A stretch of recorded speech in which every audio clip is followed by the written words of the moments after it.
You know what? All that stuff's been rumored. You've heard about rumors. But I want to leave you today with one more thing that I don't think has been rumored about. Ladies and gentlemen, two-time Academy Award winner, Mahershala Ali.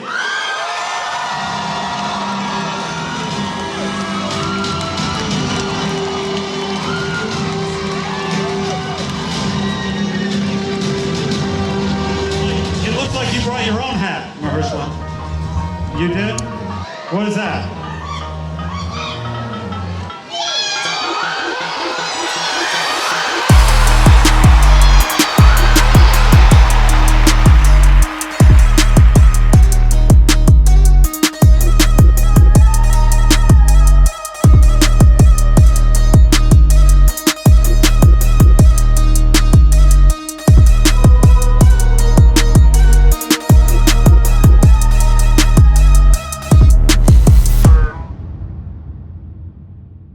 It would appear that the Marvel Blade reboot is as cursed as the brand itself. For an IP that, well, at least on the surface, seems quite straightforward, it just can't seem to get off the ground. I mean, look, it's a guy who hunts vampires. How hard can it be? I mean, don't get me wrong, Wesley Snipes brought enough charisma to fill the entire Grand Canyon. But just in terms of getting a story together that works, it shouldn't be this hard. Oh, and I wasn't being hyperbolic about Snipes. I remember watching Blade 1 at the cinema for the first time. I stayed with a couple of mates of mine. And that dude appears on the screen near the beginning. It was something else, man, I'm telling you. Dude starts walking towards the vampires. The audience was like, "You're going the wrong way!" But the vampires, they're like bricking it. I went out and bought myself a Mac the day after. Didn't matter that it was the middle of summer. It really didn't. But who or what is Blade? Oh, funny you should ask. The character was created by comic writer Marv Wolfman and artist Gene Colan. He first appeared in Tomb of Dracula issue 10 back in 1973 as a supporting character before going on to headline his own story. The first iteration of the character had Blade as a human immune to vampire bite. This origin was retroactively altered to reflect the version we would then go on to see in the excellent Wesley Snipes movie. Well, at least 1 and 2. The first movie was a bona fide sleeper hit, opening with none of the fanfare we've come to expect from a we used to expect from a Marvel movie, making 131 million on a budget of only 45 million. 70 million of that was made domestically, and I tell you, Marvel will kill for those types of numbers today. I'd kill for you. Please ask me to kill for you.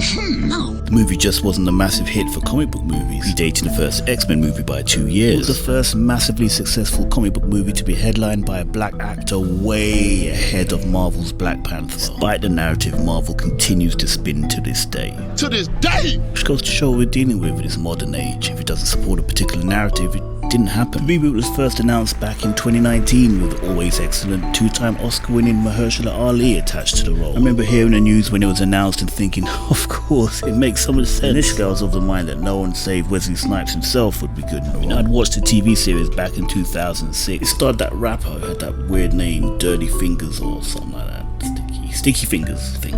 It was alright, but it was nothing on the original. Speaking of, in terms of integrating the IP into the MCU, it should be fairly straightforward. As the movies progressed, it became less about gore and more about how can we up the ante with an even more cooler effect to accompany each death. That, coupled with action scenes heavily inspired by Hong Kong cinema and anime, helped retain the series' unique identity. Man, you come right out of a comic book.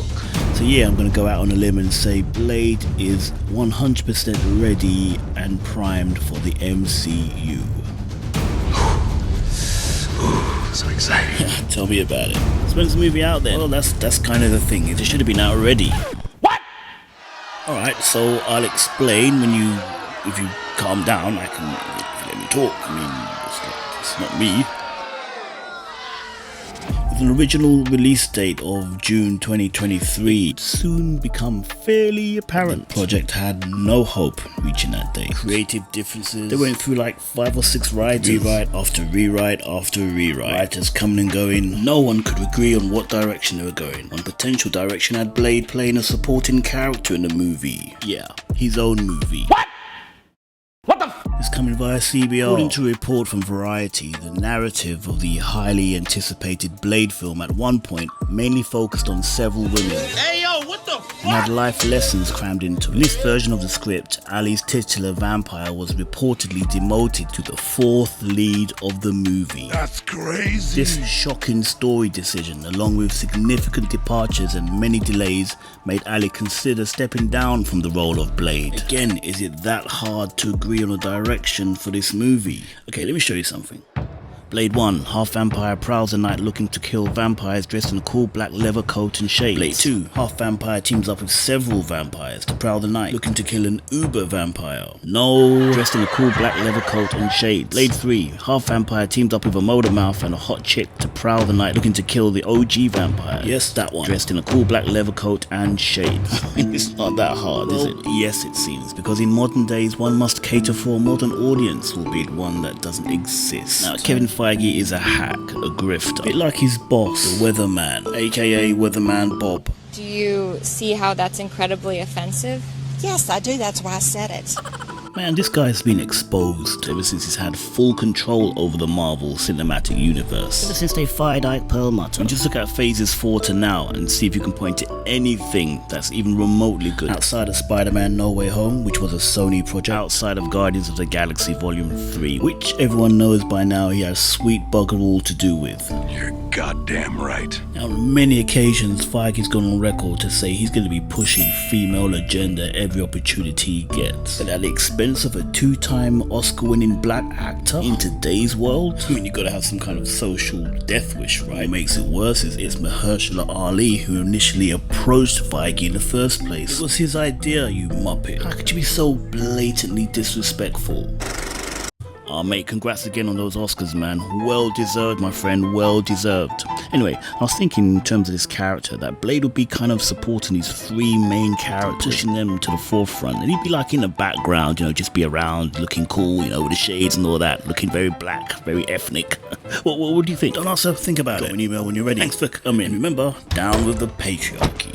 What really pees me off when I hear people like Amanda Stenberg coming out of a diss track trying to defend Disney's decisions and their crappy TV shows and their movies. Most racist company on the planet. You, young lady, are one of the most confused. Carry on like you've got this big issue with white people. And yet, your director's white, her boss is white, her boss is white, your father's white. White folk had a hand in giving you life and sustaining it. You're practically born with money in the bank. What issues can you possibly have against? You know what? Sit down, shut up, find yourself a corner and contemplate your life's choices. Young lady, these people do not give a damn about you. Nothing but a disposable product to them. No matter how much you gyrate and bounce around like you're suffering from an overactive bladder. Don't take my word for it. Let's take a trip down memory lane. Finn, black character in Star Wars, was promoted as the main character, but when the movie came out, he was at best a supporting character. Nothing more than the comic relief.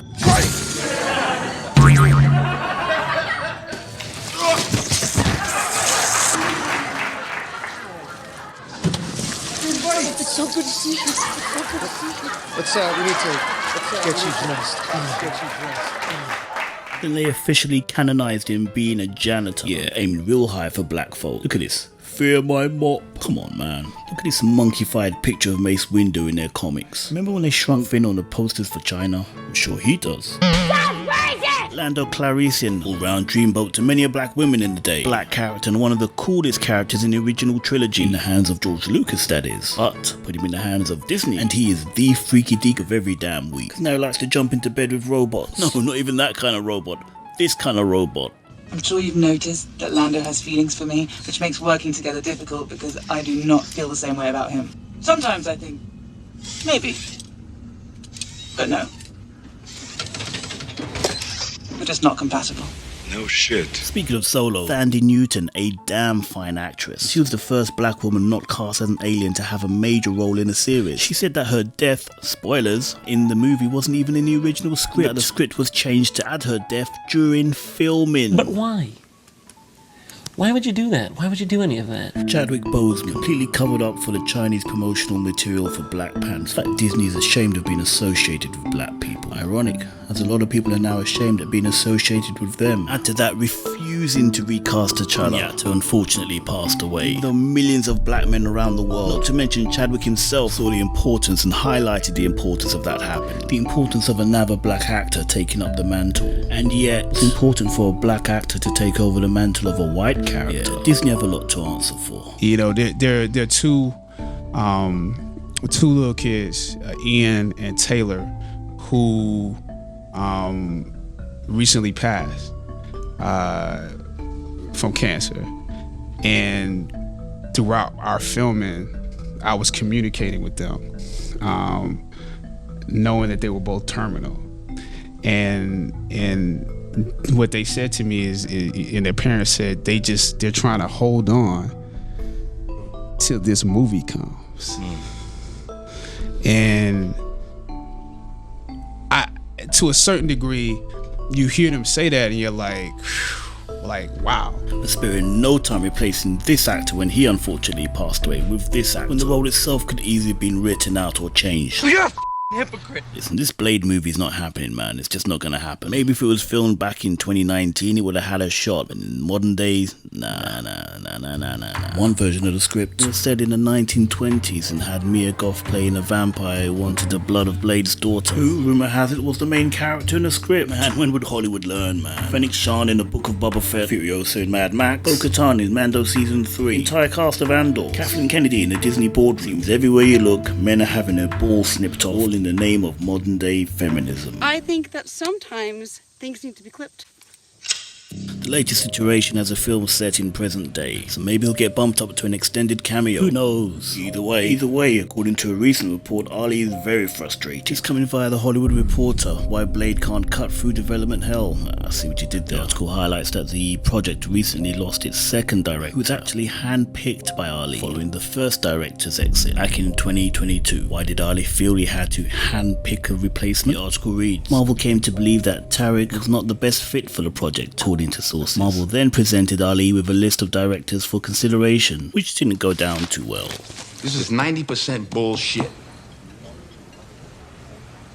Okay. But Ali conducted his own search after having concerns that the list largely featured filmmakers who were, get this, untested at the big studio level. Does that sound familiar? The Marvel, the Eternals, the new Ray movie. There's definitely a type both Marvel and Disney on a whole seem to be going for. Haven't you heard of suspension of disbelief? Bruh. Every day I see this woman still employed at Disney. Tell you man, Kevin Feige and Disney have learned nothing. Nothing! Following a plethora of disastrous choices. They deserve whatever failures coming their way. Black girl magic! Clearly they want to take this project one way, while its star and the rest of us fans wanted to go the other. Even original Blade snipes had to throw some shade at them, tweeting, Blade, lordy. Folks still looking for the secret sauce. Riding snowmobiles in traffic. Kinda rough. Daywalkers make it look easy, don't they?